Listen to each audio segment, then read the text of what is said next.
साल 1964 के बाद 2025 में यानी कि पूरे 61 साल के बाद आज हिंदुस्तान की सियासत का बिल्कुल नया पन्ना खुला है। प्रधानमंत्री नरेंद्र मोदी ने आज इंदिरा गांधी को पीछे छोड़ दिया। 4078 दिन, इतने दिनों से नरेंद्र मोदी लगातार देश के प्रधानमंत्री हैं। 90 के दशक में अगर कोई कहता कि एक प्रधानमंत्री ऐसा भी होगा जो दो टर्म अपना पूरा करेगा और तीसरा टर्म भी कंप्लीट करके चौथे टर्म के लिए तैयारी करेगा, तो भला कौन मानता। उस दौर में तो कोई प्रधानमंत्री 1 या 2 साल पूरे कर ले, वही उसकी उपलब्धि थी। मगर नरेंद्र मोदी यहां रुक नहीं रहे। वो 29 भी जीतने के लिए कमर कस चुके हैं। 29 में मोदी की जीत का मतलब होगा नेहरू का रिकॉर्ड टूट जाना। नरेंद्र मोदी में ऐसा क्या है जो दूसरे किसी नेता में नहीं, इस रिपोर्ट में देखिए।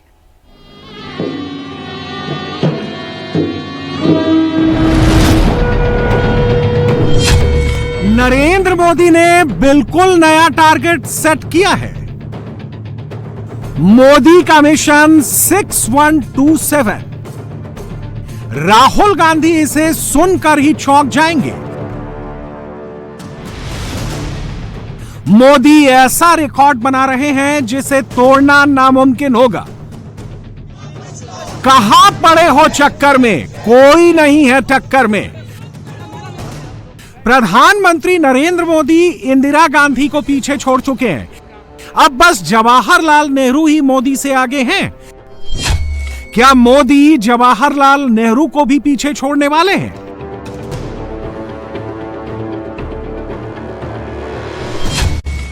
इंदिरा गांधी 24 जनवरी 1966 से 24 मार्च 1977 तक लगातार 4077 दिनों तक देश की प्रधानमंत्री रहीं।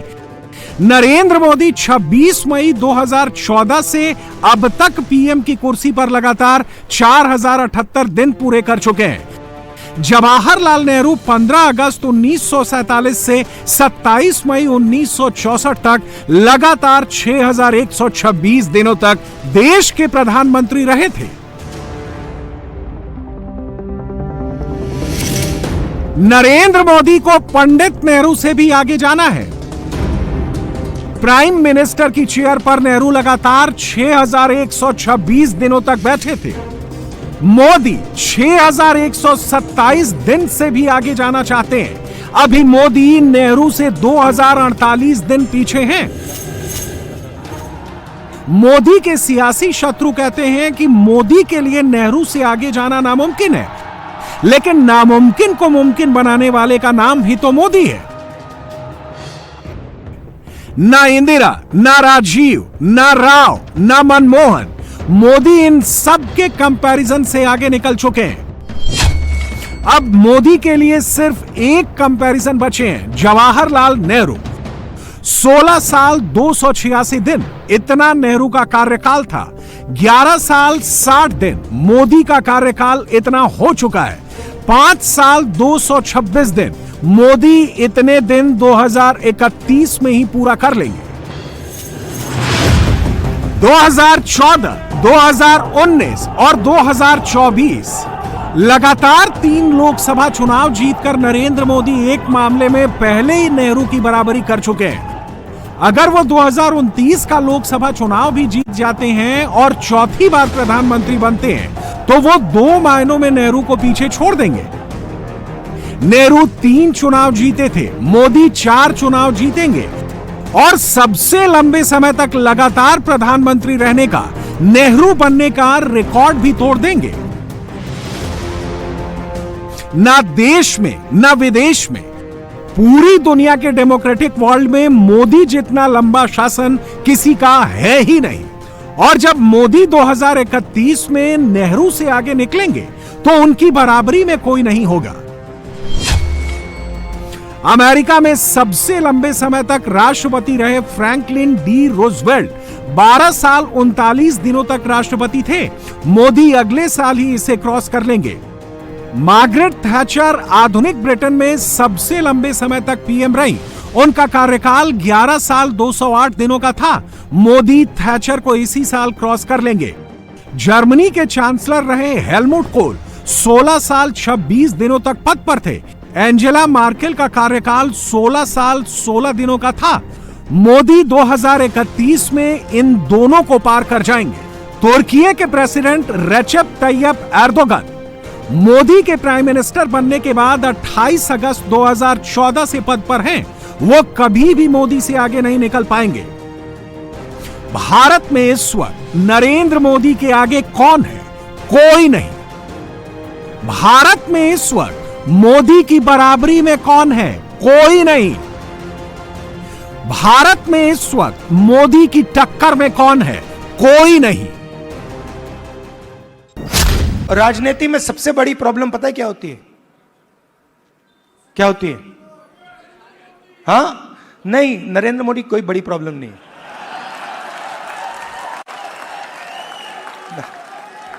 वो नहीं, मैं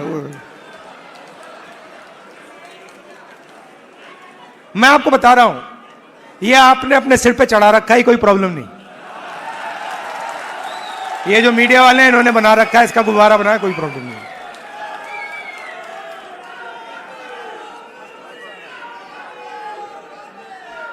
अब पहले तो मैं मिला नहीं था, अब 2-3 बार मैं मिल भी लिया हूं, बात समझ गया हूं मैं, कुछ नहीं उसमें।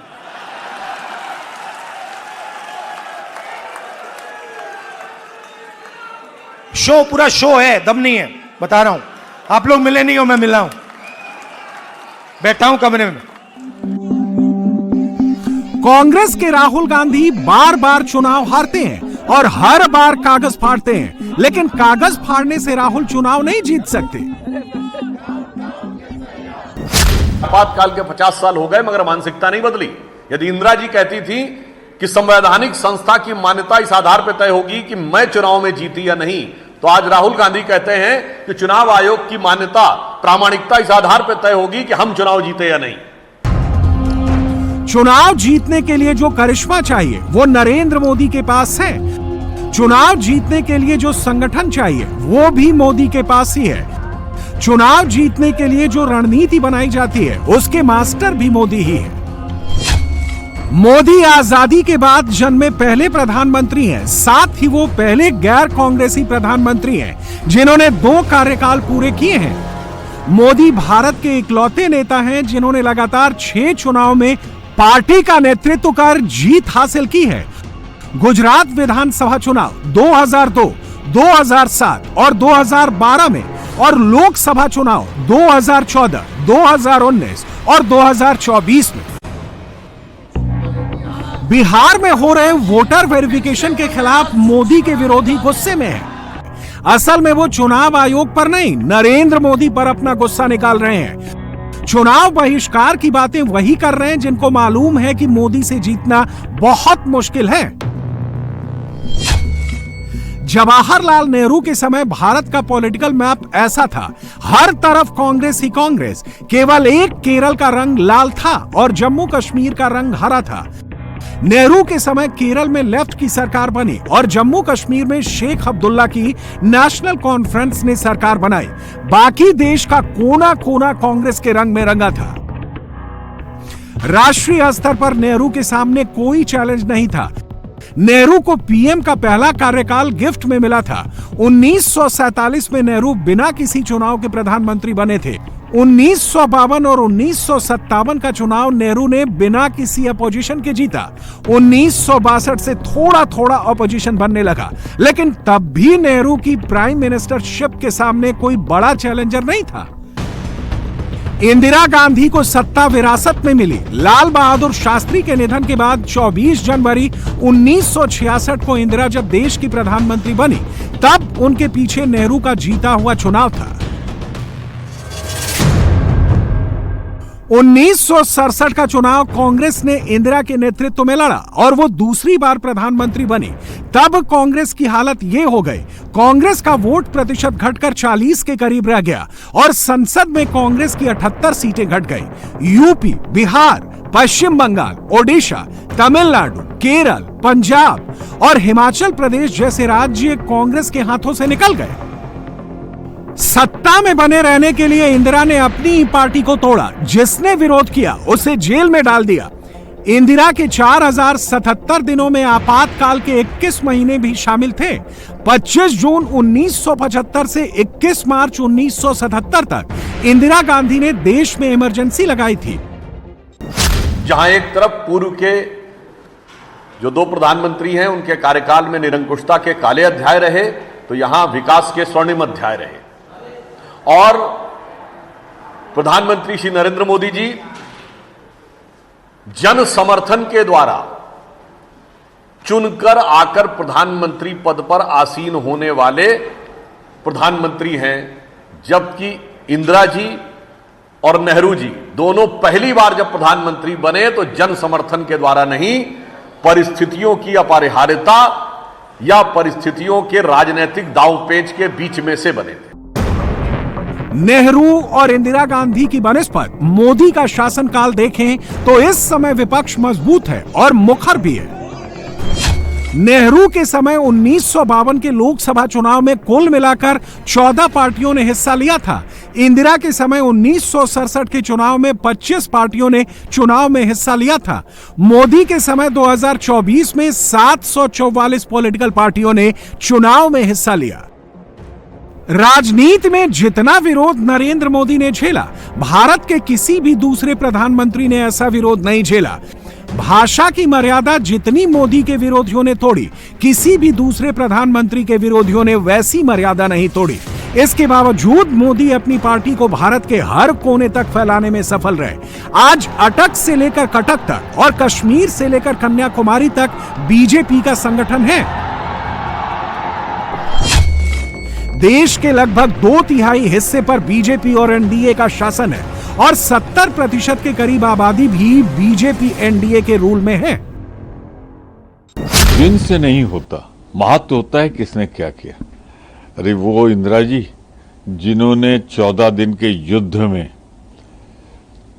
पाकिस्तान के 2 टुकड़े करके बांग्लादेश बना दिया था, और हमारे प्रधानमंत्री जी चौथे दिन 25वीं बार कह रहा है ट्रम्प कि उन्होंने सीज फायर करा दिया था।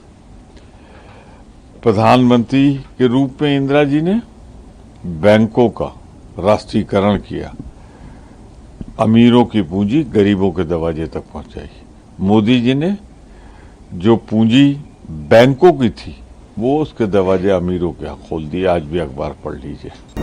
भारत का तिरंगा अंतरिक्ष में तिरंगा दिख रहा है, मानसून चंगा दिख रहा है, मगर इसके बावजूद भी कांग्रेस पार्टी और इंडी गठबंधन के लिए हर विषय के ऊपर न सिर्फ हंगामा करना है, बल्कि बहुत ओछी अभद्र भाषा और शैली के द्वारा देश के सबसे लोकप्रिय ओबीसी प्रधानमंत्री के बारे में निरंतर अपमान और घृणा की अभिव्यक्ति करना है। जब मोदी ने देश की सत्ता संभाली थी तब बीजेपी की 5 राज्यों और एनडीए की 6 राज्यों में सरकार थी। तब देश की केवल 19.5% आबादी पर बीजेपी और 22% आबादी पर एनडीए की सरकार का राज था। मोदी से पहले बीजेपी की पहचान हिंदी पट्टी की पार्टी के रूप में थी। आज पूरे पूर्वोत्तर में बीजेपी है। ओडिशा में पहली बार बीजेपी की सरकार बनी है। आज केरल में भी बीजेपी का सांसद है। आंध्र प्रदेश की सत्ता में बीजेपी भागीदार है और तमिलनाडु में एआईएडीएमके के साथ गठबंधन करके वो सरकार बनाने की सोच रही है। मोदी से पहले पूर्वोत्तर में बीजेपी का कोई नाम भी नहीं लेता था। अब पूर्वोत्तर में कोई कांग्रेस का नाम नहीं लेता। मोदी से पहले देश की जीडीपी $2 ट्रिलियन थी। मोदी के समय इकोनॉमी $4 ट्रिलियन की है। मोदी से पहले देश की अर्थव्यवस्था 10वें नंबर पर थी। आज भारत की अर्थव्यवस्था 4थे नंबर पर है। मोदी से पहले हर रोज घपले घोटाले की खबर आती थी। आज घोटालेबाजों पर ईडी रेड की खबर आती है। मोदी ने देश की सियासत ही नहीं बदली है, मोदी ने देश का शासन भी बदल दिया है। सवाल कार्यकाल का केवल नहीं है, इस कालावधि में उन्होंने जिस तरह से देश को आगे बढ़ाया है वो एक उदाहरण है, मिसाल है। एक वैभवशाली भारत, एक गौरवशाली भारत, एक संपन्न भारत, एक समृद्ध भारत, एक शक्तिशाली भारत, एक विकसित भारत का निर्माण प्रधानमंत्री जी के नेतृत्व में हो रहा है। एक तरफ विकास, दूसरी तरफ जन कल्याण, तीसरी तरफ देश को शक्तिशाली बनाने का काम, ये सब कुछ अद्भुत है। किसान हो, गरीब हो, माताएं बहनें हो, नौजवान हो, समाज का कोई भी वर्ग हो, सबका साथ, सबका विकास, सबका विश्वास, और विकास को भी जन आंदोलन बना दिया, इसलिए सबका प्रयास। इस समय ये कह सकता हूं कि ये काल भारत की प्रगति, विकास और जन कल्याण की दृष्टि से स्वर्णिम काल है। जो लोग कहते हैं कि मोदी राज में लोकतंत्र खतरे में है, वो इंदिरा का शासन याद कर लें। इंदिरा ने संसद को संसद नहीं रहने दिया, संविधान को संविधान नहीं रहने दिया। इंदिरा की सरकार ने अदालतों का आदेश मानने से इनकार कर दिया और जनता के मौलिक अधिकारों तक को सीज कर दिया था। उस दौर को देखें और आज के दौर से तुलना करें तो लगता है कि आज सरकार चलाना कितना टफ है। आज का दौर ऐसा है कि चुनाव आयोग अगर मृतकों और विदेशियों के नाम भी वोटर लिस्ट से निकाल दे तो हंगामा मच जाता है।